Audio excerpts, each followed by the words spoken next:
Welcome to the Australian Business Executive Podcast, where we speak with many of Australia's most influential personalities on issues of business and economic development taking place across the country. You can stay up to date with our magazines, videos and podcasts by visiting www.theabe.tv and clicking on subscribe.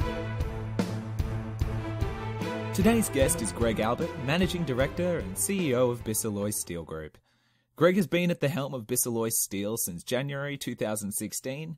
His professional qualifications include mechanical engineering, international marketing, and he has an MBA in new technology.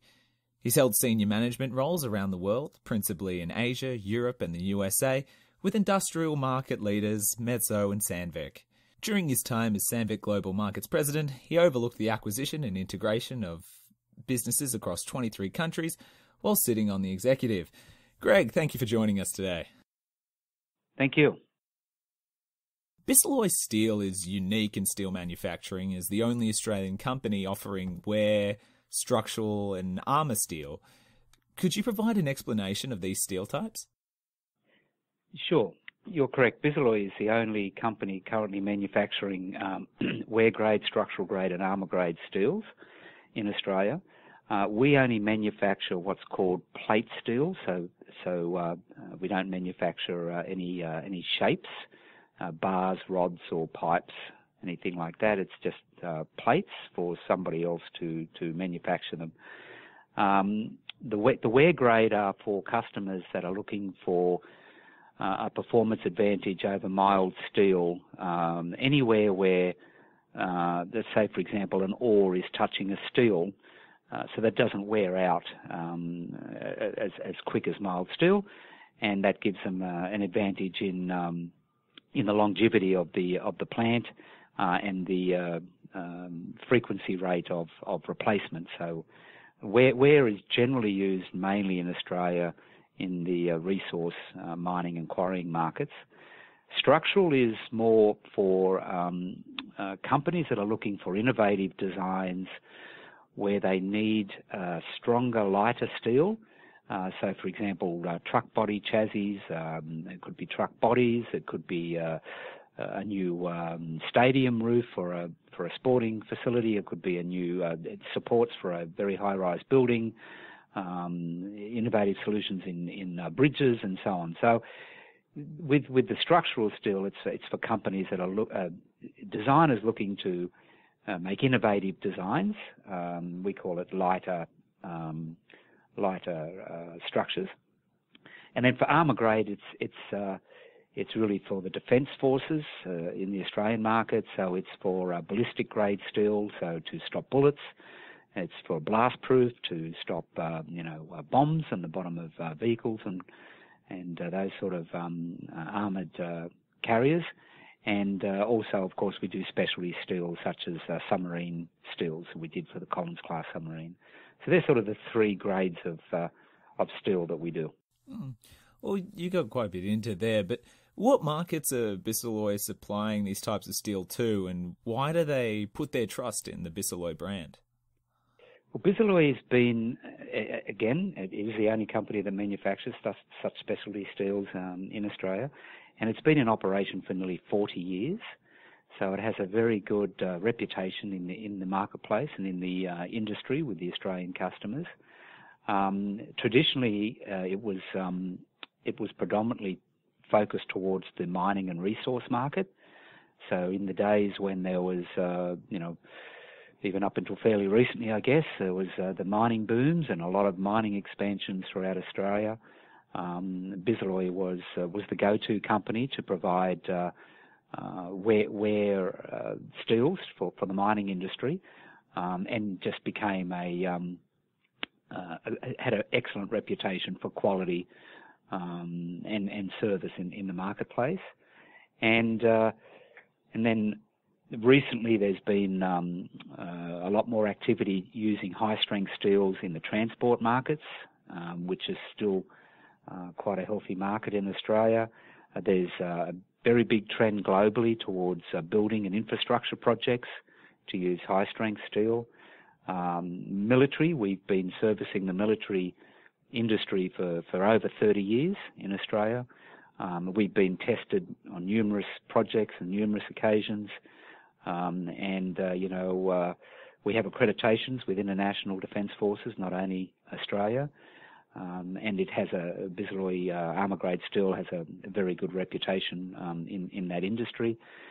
And one of the main military vehicles in Australia was the Bushmaster. We're proud to say that nobody has ever lost their life in a Bushmaster vehicle using Bisalloy steel. Since your appointment as MD and CEO, you've talked a lot about re-engaging with the marketplace. What does this mean? Well, as I said there, is that Bisalloy has been operating in Australia for about 4 decades, has had a very good reputation, still has a very good reputation. During the mining booms, it was very, very busy servicing those markets. So there were markets that Bisalloy either couldn't service because they just couldn't supply to, or just didn't have the focus on, and they were markets such as energy. So energy now is becoming a new big focal point in Australia, and of course renewable energy. Oil and gas was another market. Transport was another market. Agriculture was another market. So there's these other markets that Bisalloy used to service, but we're focused more on the mining market. So what we've done now that the resource market is probably never going to come back in the foreseeable future to the boom times that we experienced back in 2012 and before that.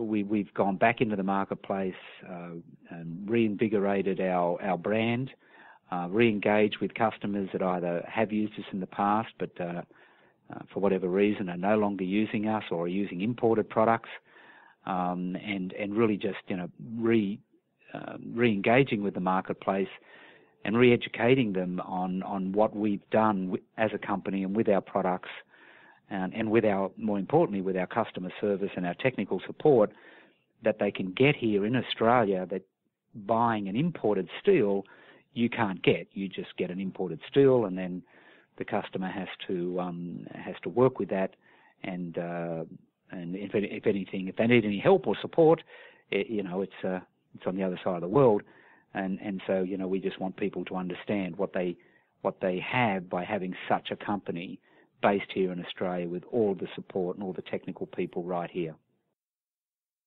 Well, Bisalloy is now building a recognisable name for itself internationally, including in Indonesia and Thailand.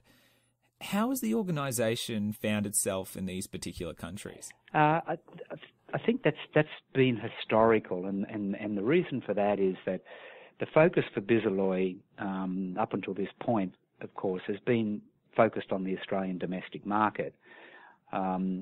Steel is a product that doesn't travel that well because Australia has what's called the tyranny of distance.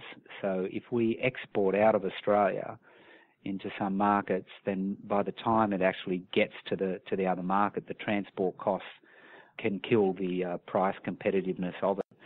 However, looking at that, Asia is on our doorstep, and Australian companies work well in Asia. They're well respected in Asia, and of course, over the last decade or so, you've had quite a lot of manufacturing, especially for the resource sector, leaving Australia and setting up in Asia. And what will often happen is those products or those machines will get made in Asia and then come back into Australia. So we've sort of followed that trend up through Asia, and our operation in Indonesia, we've had that for over 25 years. It's a joint venture, and it's been very successful, and the brand has built up a very strong brand awareness in the Indonesian marketplace. And of course, the mining market in Indonesia is not that dissimilar to Australia. So it was a logical extension for us to be there. And it's similar for Thailand. Thailand does have manufacturing for that there are Australian companies that are set up in Thailand to manufacture and to export back into Australia. So again, the same sort of pull for our products up into Southeast Asia. China was more of a long-term strategy on a number of fronts. We're what's called a standalone quench and tempering specialty steel company, and what that means is we are not attached to a major steel mill. Most of our competitors, nearly all of our competitors globally, are attached to a very large steel mill. So we have pros and cons in having such a standalone operation. One of the pros is that we actually buy our steel from other companies, and then we transform its properties into either a wear grade, structural grade, or an armour grade. We, obviously in Australia, we try to use BlueScope as our default and as much as possible, and that's not always possible because BlueScope either may be busy or they may not be able to produce what we need in time or the specifications. So what we can do is we can look at sourcing material from overseas, bringing it into Australia, and then transforming it. So China was seen as a two strategy. One was from a feed point of view, was to develop a partner that could provide the quality that we expect in Australia to our specifications. So we had to do that through a partnership. And the other one was to spread the Bisalloy brand up into the very large China domestic market. And again, starting in the resource side of the business, because a lot of Australian companies and China in general tends to look at Australia as a very good source of quality for the resource and structural market.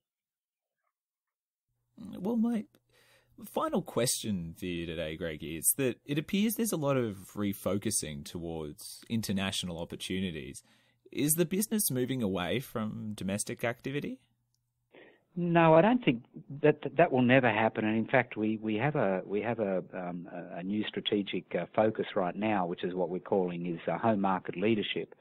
Bisalloy, going back through its history, has had a very high leadership position in the Australian domestic market, which is what it should have.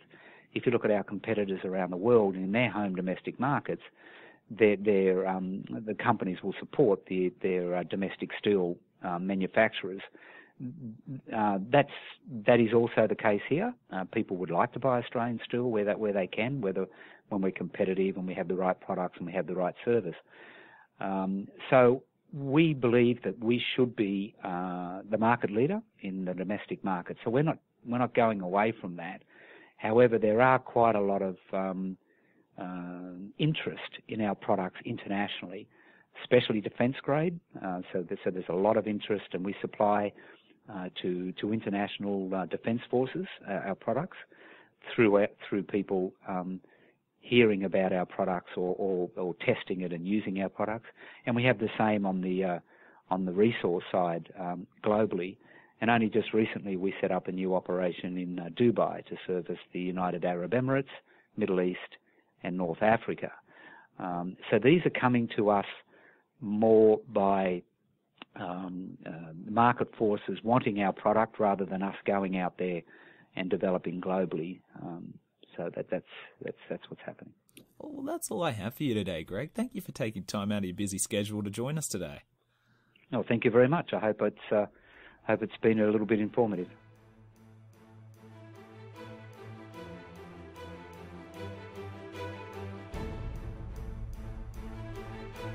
This has been a production of the Australian Business Executive, a division of Romulus Rising Proprietary Limited. All rights reserved. You can stay up to date with the Australian Business Executive and our magazines, videos and podcasts by visiting www.theabe.tv